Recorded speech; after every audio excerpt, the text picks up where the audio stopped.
तलाक। वैशाली और गौरव के तलाक के पेपर आज मिल गए थे। दोनों साथ में कोर्ट से निकले। दोनों के परिवार एक साथ थे और उनके चेहरों पर जीत और शांति के निशान साफ नजर आ रहे थे। 4 साल की लंबी लड़ाई के बाद आज फैसला लिया गया। उनकी शादी को 10 साल हो चुके थे, लेकिन वे केवल 6 साल ही साथ रह पाए। तलाक की कार्यवाही में 4 साल लग गए। वैशाली के हाथ में दहेज के सामान की एक सूची थी, जो अभी गौरव के घर से ले जाना बाकी था, और गौरव के पास वैशाली से लिए जाने वाले गहनों की सूची थी। इसके साथ ही कोर्ट का यह भी आदेश था कि गौरव वैशाली को एक मुश्त 12 लाख रुपए का भुगतान करेगा। वैशाली और गौरव दोनों एक ही टैक्सी में बैठकर गौरव के घर पहुंचे। वैशाली को दहेज में दी गई वस्तुओं की पहचान करनी थी, इसीलिए 4 साल बाद वह अपने ससुराल जा रही थी, बस आखिरी बार, और उसके बाद उसे फिर कभी वहां नहीं आना पड़ता। परिवार के सभी सदस्य अपने अपने घर जा चुके थे। केवल 3 लोग बचे थे, गौरव, वैशाली और वैशाली की माँ। गौरव घर में अकेला रहता था। माता पिता और भाई अभी भी गांव में ही रहते थे। वैशाली और गौरव का इकलौता बेटा, जो सिर्फ 5 साल का है, अदालत के फैसले के अनुसार 18 साल की उम्र तक वो वैशाली के साथ ही रहेगा। गौरव उससे महीने में सिर्फ एक ही बार मिल सकता था। वैशाली ने जैसे ही घर में प्रवेश किया, पुरानी यादें ताजा हो गई। उसने इस घर को कितनी मेहनत से सजाया था। इस घर की हर चीज उसके दिल से जुड़ी थी। सब कुछ उसकी आंखों के सामने बना था। उसने एक एक ईंट से पूरे घर को धीरे धीरे बनकर तैयार होते देखा था। वह उसका सपनों का घर था। गौरव ने कितनी लगन से उसका हर सपना पूरा किया था। गौरव थककर सोफे पर आकर बैठ गया और वैशाली से कहा, जो चाहो ले लो, मैं तुम्हें नहीं रोकूंगा। वैशाली ने अब गौरव को ध्यान से देखा। 4 साल में वो कितना बदल गया था। बाल सफेद होने लगे थे, शरीर आधा रह गया था। 4 साल में ही गौरव के चेहरे की चमक बिल्कुल फीकी पड़ गई थी। वह उस स्टोर रूम की तरफ चल पड़ी, जहां उसके दहेज का अधिकांश सामान पड़ा था। चीजें पुराने जमाने की थी, इसीलिए उन्हें कबाड़ की तरह स्टोर रूम में रख दिया गया था। उसे दहेज मिला ही कितना था। यह दोनों की लव मैरिज थी। मजबूरी में परिवार के लोगों को साथ आना पड़ा था। उन्होंने लव मैरिज की थी, तभी तो शायद किसी की नजर लग गई थी उन दोनों की शादी को, क्योंकि हर कोई चाहता था कि प्रेमी जोड़ी टूट जाए। एक बार शराब पीने के बाद गौरव बहक गया था और गुस्से में उसने वैशाली पर हाथ उठा दिया था। वैशाली भी आक्रोश में अपने घर चली गई थी।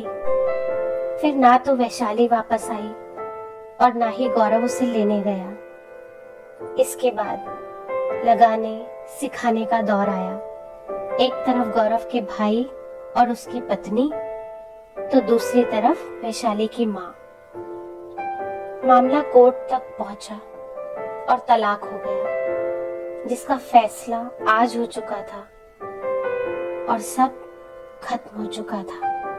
वैशाली की माँ ने कहा, तुम्हारा सामान कहाँ है?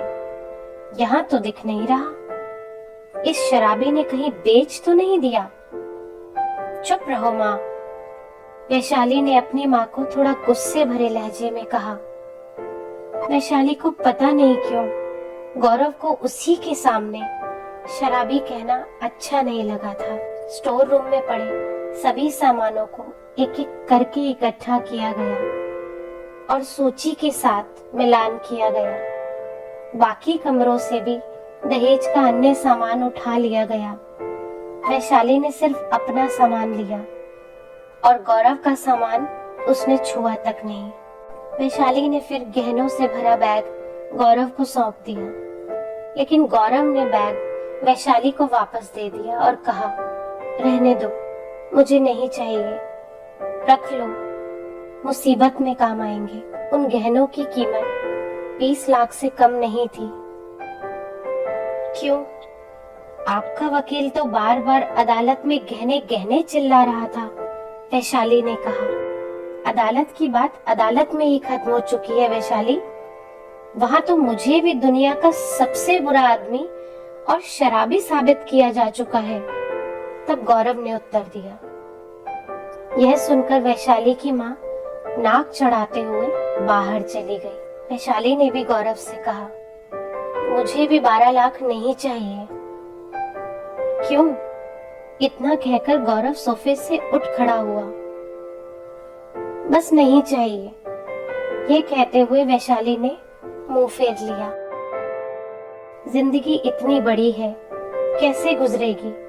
ले लो, जरूरत में काम आएगा, गौरव ने कहा। इतना कहकर गौरव ने भी फिर मुंह मोड़ लिया और दूसरे कमरे में चला गया। शायद उसकी आंखों में कुछ उमड़ रहा था, जिसे छुपाने की उसे बहुत जरूरत थी।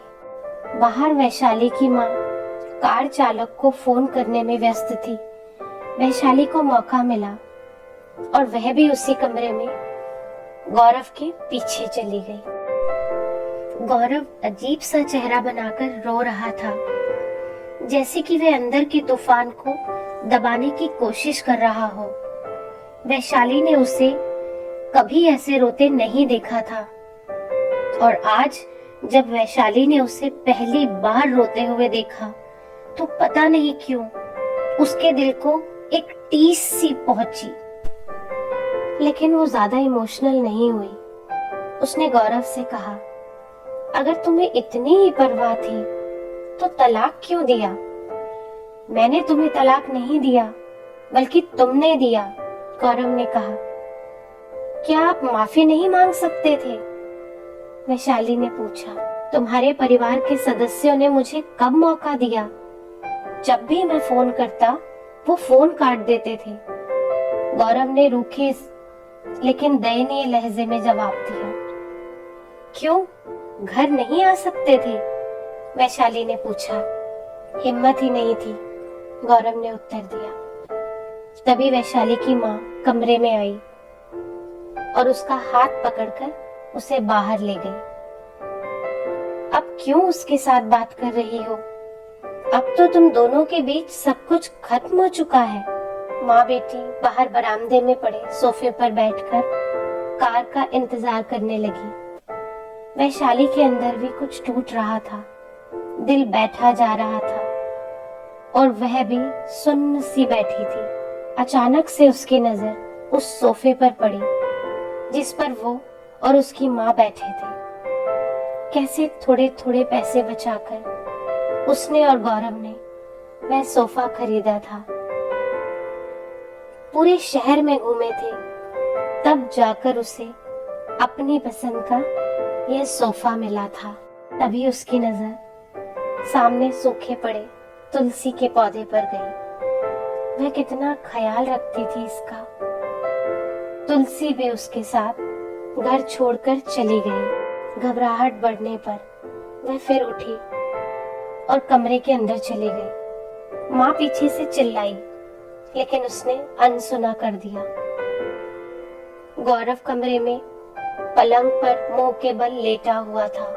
एक बार तो उसे गौरव पर दया आई, लेकिन वह जानती थी कि अब सब कुछ खत्म हो गया है, इसीलिए उसे भावुक होने की कोई जरूरत नहीं है। उसने सरसरी निगाहों से कमरे की ओर देखा। पूरे कमरे की हालत खस्ता थी। कहीं कहीं तो मकड़ी के जाले लटक रहे थे।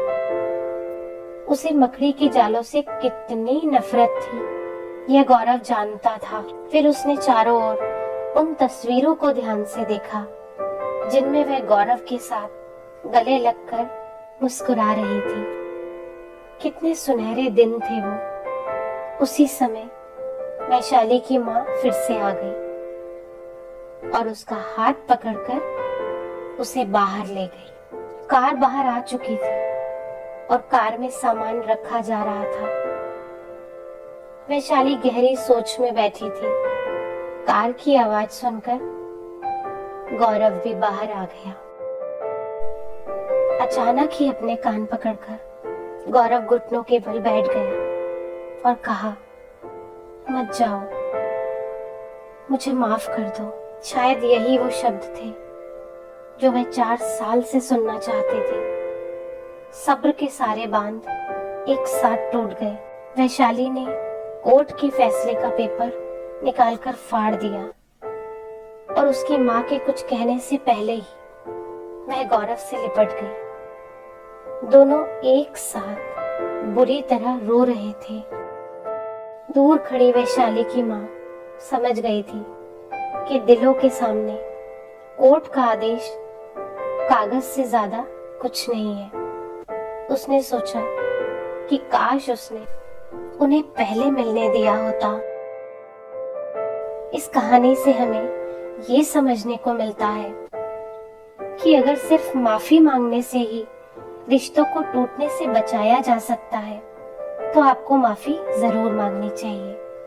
इसी तरह की और प्रेरणादायक कहानियां सुनने के लिए इस चैनल को सब्सक्राइब करें। धन्यवाद।